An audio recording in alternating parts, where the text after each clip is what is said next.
financial analysis of Franklin County shows that it's facing a deficit of millions of dollars as it heads into the 2025 fiscal year.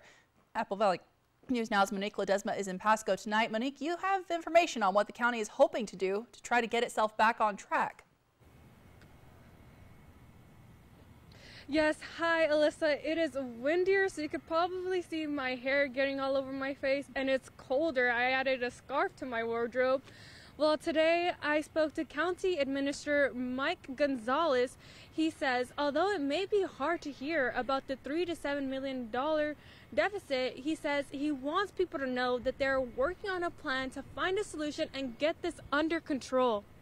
Franklin County hired a company out of Seattle to do a financial analysis of the government agency. And County Administrator Mike Gonzalez says that's how it was discovered. Come the year 2025, Franklin County is looking at a possible $3 to $7 million deficit, and this is due to several factors. The cost of doing business has just skyrocketed, and the rate that we can take in taxes and generate revenue is not keeping pace with that. And then when you factor in the cost of health insurance, the cost of fuel for our trucks, for public works, the cost of fuel for our deputies, what it costs to provide health insurance, all these type of factors have sort of, the rubber has met the road, and now here we are, and we've really got to figure out what we've got to do next to make ourselves whole.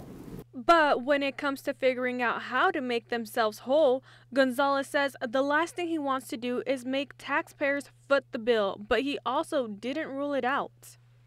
We don't want to raise taxes, so at this point, we don't plan to do a levy lid lift or ask the voters to be taxed more. He says there are other things he wants the county to consider first. We own properties throughout the county. Obviously, you'd want to sell the ones that are more coveted. So right now what we're doing is going through the process of seeing what we own, seeing what kind of value that they have, and it's basically supply and demand. He says one big challenge the county is facing is something not in their control. Unfunded mandates from the state are something that really hit us hard. So basically all an unfunded mandate is a rule from the state that says you have to do this. The problem being is they don't really give you a way to pay for it. They just say, you got to do this. Despite the work ahead of him, Gonzalez says he is glad they did the analysis because it gives him a roadmap on where to guide the county. It really was the first time we looked at ourselves, and we looked at some of the fundamentals that we're doing and how we're working. We recognized that we didn't have we had two financial policies. So that's something that I plan to work on this year, is really having more financial policies. Gonzalez also says the county is working on talking to the state to see what help they can offer.